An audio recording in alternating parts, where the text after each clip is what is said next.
having a consistent marketing plan and somebody to consistently do the marketing is super important as your organization grows. So how do you know when it's time to hire a contractor or bring your marketing in-house? Which parts of your marketing do you bring in-house? Where do you start? What's the first hire that you make? All of these things are questions that nonprofits struggle with. A lot of times you have your marketing done by your development team or your development director. And while they definitely go hand in hand, a great marketer might not be a great fundraiser and vice versa. So in today's episode, we're going to be talking through some strategies to think about as you grow your team, especially your marketing team, and determine how you want to handle the tasks, who you're going to pass them off to, and what that looks like for your team and your organization. So my guest to talk about this today is Kasper Sierslev.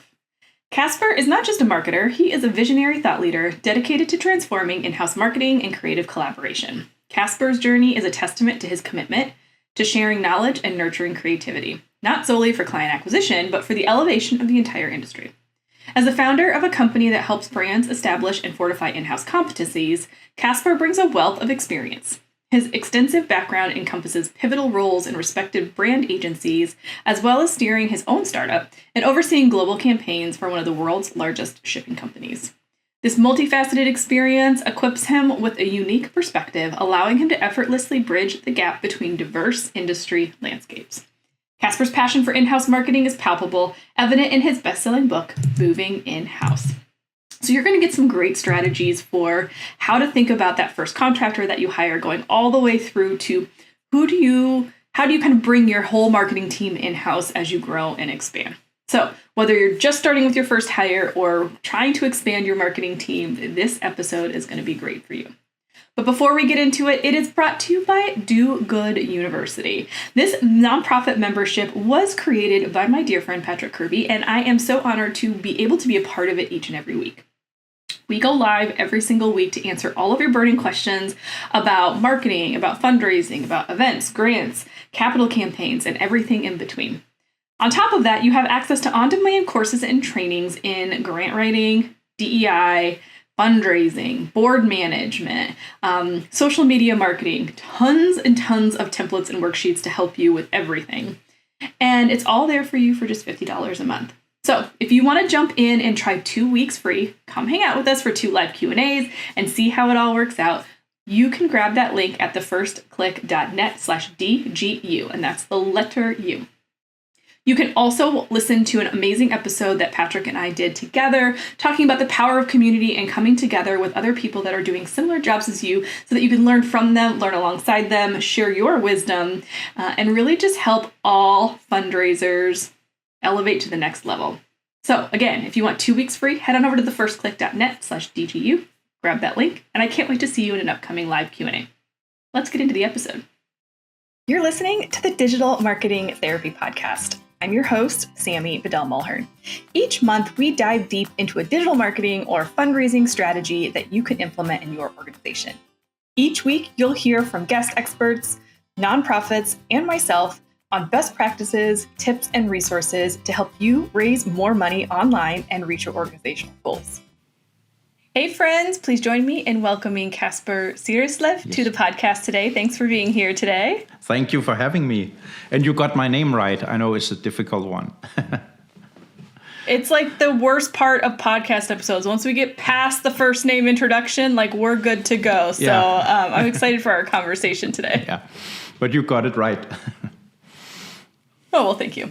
Well, I wanted to kind of jump in and before we kind of talk strategies, just kind of hear from you why marketing operations, why kind of supporting businesses and how they kind of add to their marketing teams, whether internally or externally. Kind of why is that an area of expertise that you love and something you love to talk about? Well, it's because actually it may be a funny way around, but I come from the creative side of agencies, so I'm actually old art director, drawing stuff. And I, 10, 15 years ago, was hired in at Maersk, a big shipping logistics company, to build the in-house agency.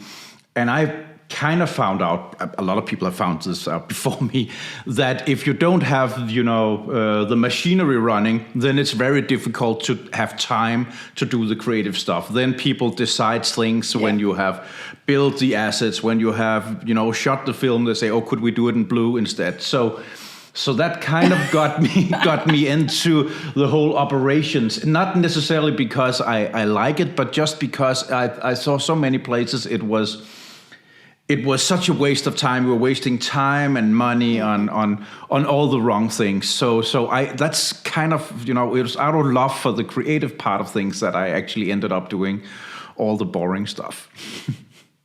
Yeah, I love that though, because I often say this as marketers, we still have to hit our deadline regardless of if everybody else does their part ahead of time. Yeah. So if we don't get our stuff till the very end, then to your point, the creative sometimes tends to suffer.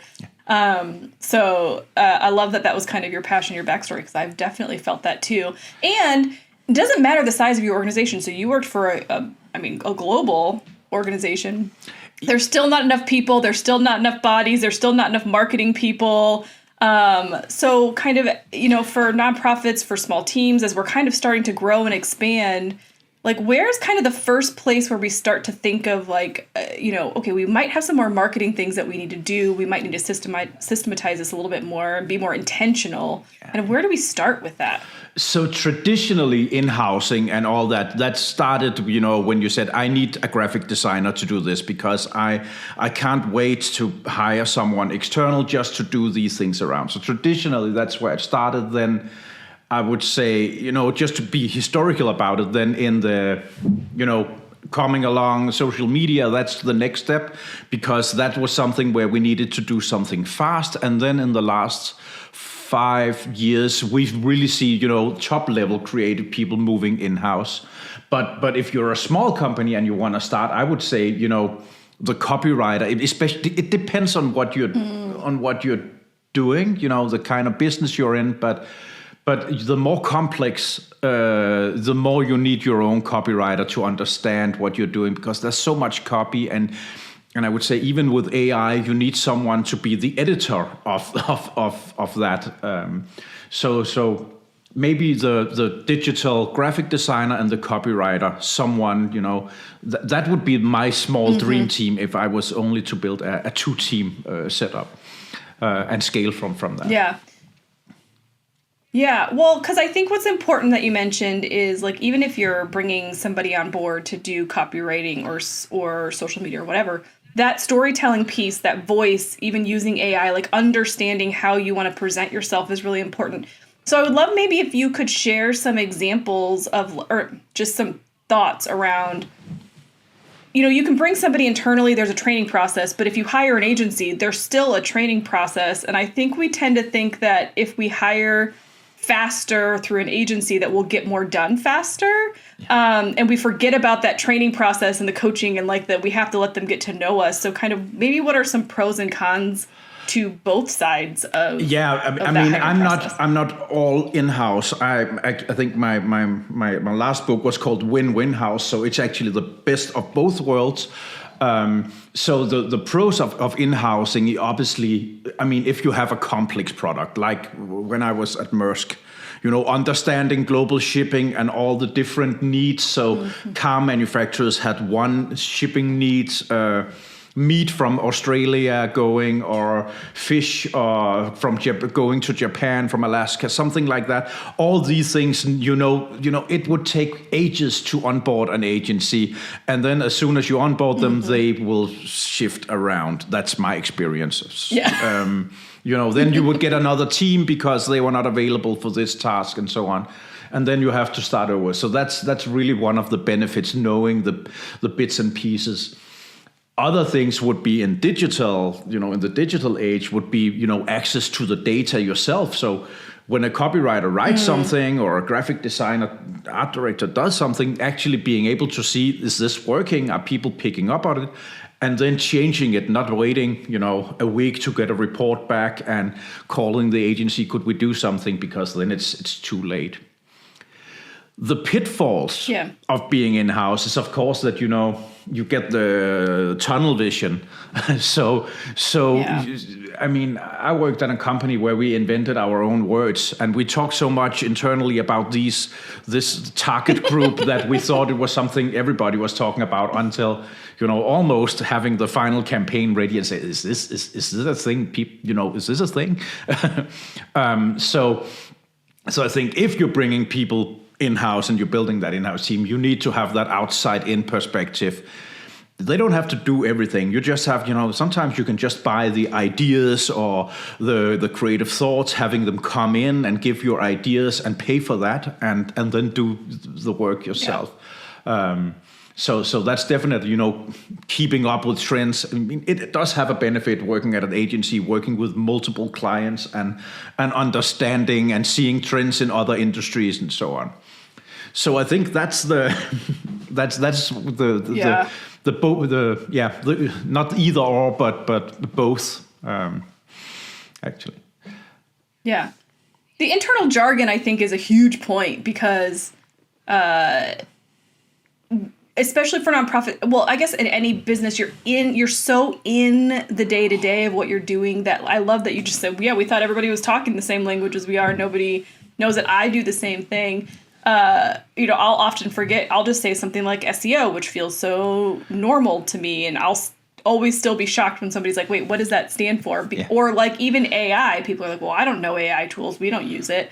So I think that's really important. Yeah. And also that outside perspective. So is there like a like if we wanted to hire somebody maybe internal so that we can kind of do things more quickly, but also have kind of external, like how do we manage that balance for our teams to stay on trend and stay out there? So now we're running our own agencies and we have people coming in, but before that we were really transparent and open about it and calling some of the agencies and says, are you okay with us just paying whatever let's find something that we both think is a great deal, and we pay for your knowledge, for your time, but we don't want you to go back to your lab and do a big campaign and come back with a whole ta-da thing. We want you to sit in the meeting room over there next to us and work, and we can ask you questions and we can see, the work. So we kind of, get in the process, and if you're going in a wrong direction, that would be, let's just stop it there and on black ink and white paper level, so to speak. So that's what we did in the first couple of companies is, contacting creative people, agencies, or even film directors or something like that, say, do you want to come in and work together with us, and then figure out a fair price for everything. So it's not like you're cheating anyone. It's just, you want to get what they're good at, not necessarily their production company or something. Okay, so if I'm hearing you, it could be something also like having your generalist marketing person in-house and contracting with other agencies for those specific things. Like maybe you need video production for an upcoming gala, or maybe you need a specific type of fundraising marketing professional to come in for a specific campaign. So maybe you have your foundational things running in-house, and then you can utilize some of these other specialists for some of these campaigns that are maybe shorter term or much more specific in nature. Yeah, definitely. I mean, we always recommend to do the really boring math. So kind of, see how much do you need these people? Is it better to buy an expert for 1 week externally than having them in-house and, they're drying out because they don't really get challenged? Then, go externally. Mm-hmm. But if you're buying a graphic designer on a freelance basis, every week, why not hire them and actually train them and put them on your systems and tools and your computers and so on, so you can utilize them better, and train people and so on. So it's really the math part that's, it's kind of boring, some of the stuff I'm saying, but it's really looking at how much are you using people? What are they doing? What kind of assets do you want to do, or are you doing? How fast do you want to go to markets? For some customers, it's very important to do something. You know, we work with car brands, and when Tesla lowers the price, then we have to do something. End of day, we have to be in market with something. That's very difficult with an external agency, and you have to call them up. I mean, that's old-fashioned, but and say, you know, can we have something? So that makes a lot of sense to have someone in-house for that. Other times it's complexity, knowing a product or knowing different markets where, or different customer types and so on, and different behavior where, you know, an external agency would struggle. That would be difficult. On the other hand, if you're going to a lot of different markets, it makes a lot of sense to call the German PR agency who knows all about, you know, German roofs or Spanish roofs or Mexican, you know, building structure. So you don't have all these experts in-house. So I think it's I mean, it is stupid, but it's really simple.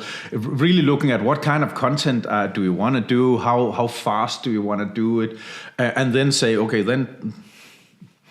But in my experience, not a lot of companies are actually doing that. They're more like, oh, let's do this and let's do that, and then hire something for that, and then the other department is doing something different over here. So. Yeah. Well, I think what you're getting to is it's all about what did we actually say we were going to do this year? What do we need to do to get there? Who do we have that can do the work, and who are we potentially going to need to help support that work? And I think, you know, one of the things that was said to me years ago was, if you're doing the same task more than 3 times, then it's time to automate. And I think you're saying a similar thing here. If you're doing the same thing over and over, then it's time to bring it in-house. And if you're doing it maybe only once or twice a year, then it's time to bring in an agency or a consultant that can kind of help elevate it to the next level. Yeah, and so we do a lot of mapping out processes, again, the real boring stuff to get to the creative stuff. So really say, you know, what's the optimal process for this? What kind of gates do we need? So let's say we bring in that external agencies and say, we only want pen and paper, you know, ideas at this stage. And then we'll bring in our CEO to say, you know, if they like an idea on pen and paper, I'm sure it will be great when you shoot it on, you know, film and everything. And then you have a gate saying, this is what we need to decide now. What kind, you know, have the playbooks for the whole year. Say, this is the kind of things we want to do. These are the assets we need to create. You know, we're creating these every month, so maybe we need to hire someone to do it, because that's definitely cheaper and faster, and also probably better in terms of consistency of, you know, look and feel and everything. So a lot of things is, I mean, there's nothing rocket science in what I'm saying. It's just really, really common sense. But I don't think a lot of marketing organizations are really, you know, digging into this and looking at, you know, how do we get more time to do the creative, the fun stuff. I mean, that's the whole idea of doing marketing, is to do something that people will recognize, instead of getting swamped in meetings and redo and so on. Yeah. Well, and I love this concept that you keep bringing up of, like, we want to get back to the point where we can encourage and harness the creative.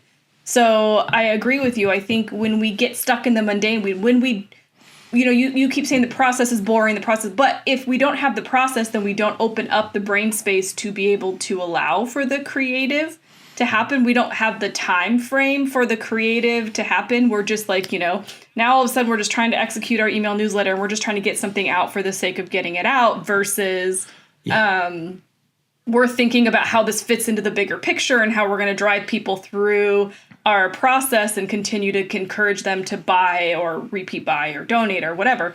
And so I think that I love that that's kind of the theme that I'm hearing through everything you're saying.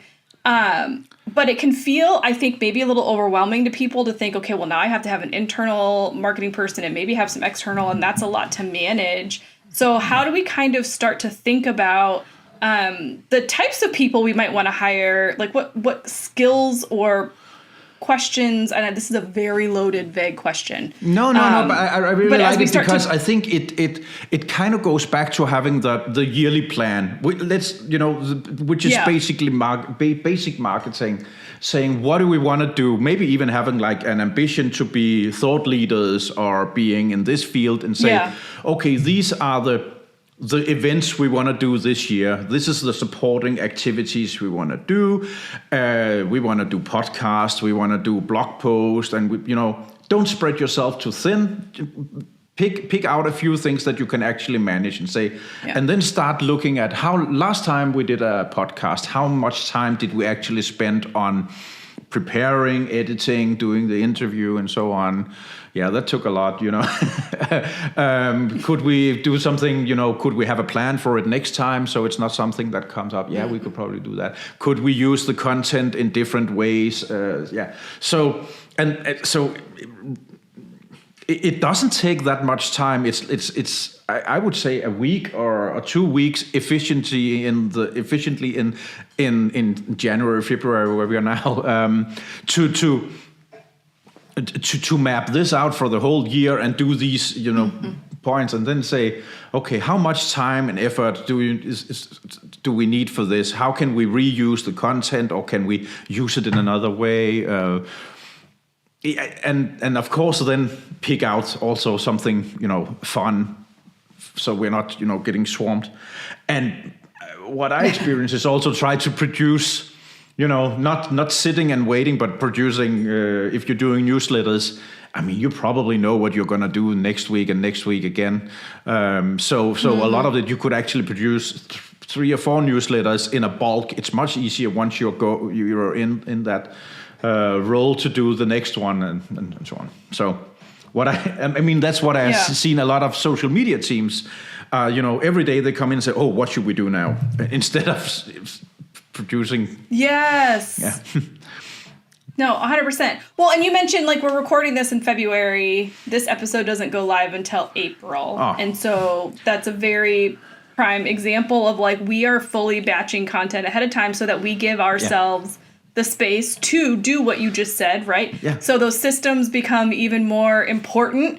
And also as we've because this is episode 298, so we're coming up on episode 300, but we did not get to our process in episode 1. It has continued to be refined. We've continued to add support and how we kind of run that process. So I think what I love about what you're saying is that flexibility to say, okay, well, we're going to bring somebody in to do this, but then we might need to hire some outside sources to help us with where we're at right now. We might bring it back in-house. We might move it out. But at the end of the day, you're still working on your consistent systems because it is your organization. You own that process. Yeah, definitely. Because, so you're still working on the same stream, you have the same playbooks and plans and so on. And then you can, adjust and refine, all the bits and pieces, and then the steps in between. Say, okay, this worked really well last time. Should we try it again, or should we try something different? So it is, and yeah, it sounds so boring when you say it, and so it's really common sense. But it's just because help you in the long run. when you keep meeting people and say and you say, oh, so how are you doing this? Yeah, we really don't know. We come every day and say, what should we do on what's today's campaign, and it's just a really, really stupid way to work because you waste a lot of time in meetings and not decisions and so on. So okay, so let's jump into. Oh, go ahead. No, go ahead. Sorry. Oh, I was just gonna say, let's jump into if we are talking to agencies or consultants to bring them in to our organization.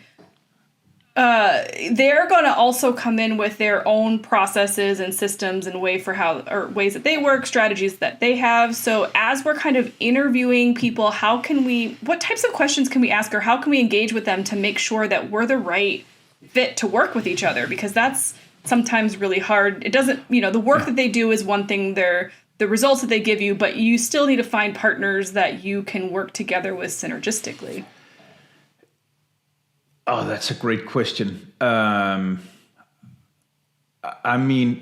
I'm really a big fan of working on the ideas separately from the production. I think a lot of, especially when you work with these, one-man army camera guys or smaller agencies, they have their own ways of doing everything. And it's a bit, secret black box thing you don't really know, and I'm really in favor of doing the transparent model where you say, it's okay that you go back and you come back with some ideas and so on, but let's work together. I mean, most people go into marketing because they like marketing. If they just want to do spreadsheets and writing checks to agencies, then they would probably be in accounting. So we do this because the in-house marketing manager, head of marketing, they know the business, they know their clients probably better than the agencies. So you should work together. That's the benefit of working not necessarily in-house, but with an in-house team. So it's I would really much I'm a big fan of telling people up front, say, could you work like this? Can you work with, bringing in ideas on this level? We can be on a retainer or whatever, but I don't need you to, to do all the fancy stuff. I mean, maybe, but that's a different project. Now I'm buying the idea from you, the film, the script or something like that. Then we talk about who should produce it and so on. So instead of going to these big companies where you get everything and you don't really know what you're paying for, and in my experience, you get the junior work for the senior price. Yeah. For sure. I'm getting a lot of enemies with this probably, but in no, you're not. No, but I think it's transparency and communication, and we work that way too. I think it's the over communication. I think when you're a smaller business and you're entering into a conversation with an agency, the feeling is that, well, they must know better than we do. And so you might take a back seat because you don't feel like maybe they know better than you, so you should just do whatever they say. Whereas I love what you're saying, in that if we both come to the table with, this is what we need, this is where we're going, and here's my ideas, and let's have a conversation about it, you're going to get much better results and a much better partnership from whomever you're working with. Yeah, and if they know something from a different industry, or because that's the benefit of working with them, then they could just say, we know this, we just done this for another client, this is a great idea, and just tell it like it is and show that case. They don't need to come back with everything and the whole the flipping cardboards idea, like Mad Men stuff. I don't think anyone does that anymore, but so I mean, sit down, book, spend time together, go away on in a hotel room or a meeting room for a week and work closely together, and the company comes with the insights of customers, and if there's something you need to figure out along the way, then you have the people who can call them or go back to sales and figure out what are people actually saying. And so I'm really a big fan of this, working really closely together, not necessarily 100% in-house, but working as one team. It's easy. So good. To say. Okay. Well, if there's anything else that you might want to leave as kind of something to think about with regards to the concept around external information, ideas from your insular team, kind of what advice might you have to the power of hire? And I say this, although this is what I do for a living, so I'm an external person. So this is not a sales pitch for me or for people to hire you, whatever. I do think there's very strong value in that. So I would just love for you to maybe share a little bit, kind of a mindset thing of why this can be really powerful for organizations. Well, I'm an external too, right? So we come in and build in-house agencies and help companies with this. So I'm probably not selling it the best way, but. Another thing I would say, trust the idea. I think that's especially the last 10, 15 years, everything's been performance marketing and looking at the data and the last click. And what I'm really seeing the last couple of years is, the greater the idea, not necessarily expensive or anything, but just a really creative way of doing things that people will notice is what actually moves the needle. So don't get swamped in doing social media posts every day if they are boring. Then cut out some and do something that's better. So I would really say, trust the creative idea, and that's, spend some time on that, figure out your processes so you don't spend too much time in the last part of it and have more time to do the great creative ideas, because I really think creativity works. So good. Yeah, it's definitely what helps you stand out amongst the noise, for sure. Yeah. Well, Casper, this has been amazing. If people want to connect with you, learn more about how you support companies, and engage with you, how do they do that?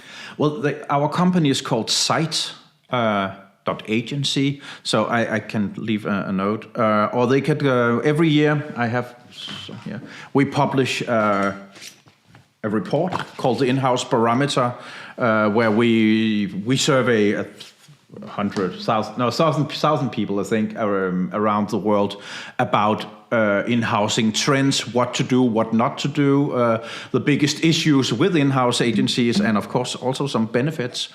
And the next one is actually coming out in April. So it's probably out. It's called the In-House Barometer. You can probably just Google that or find it inhousebarometer.com, I think. Well, we'll link all of that up in the show notes at thefirstclick.net/298, so you can grab all of those links as well. But Casper, thank you so much for joining us and sharing your insights today. Thank you for having me. It was fun. Okay, so what was your biggest takeaway from this episode? Casper was such a great guest, and I'm so grateful for him for coming to share his insight. You can grab all of the resources and show notes at thefirstclick.net/298. We are so close to 300, and it's going to be a fun one. But for now, make sure you subscribe wherever you listen. And if you're watching on YouTube, comment below with your favorite takeaway. What was the one thing that you learned or something that you're excited to implement now? Leave us a review. It just helps us get this podcast in front of more nonprofit professionals that could really use support in their fundraising. And as always, thank you so much for listening and joining us today on the Digital Marketing Therapy Podcast. I appreciate you so much for taking time to listen to me every week, and I will see you in the next one.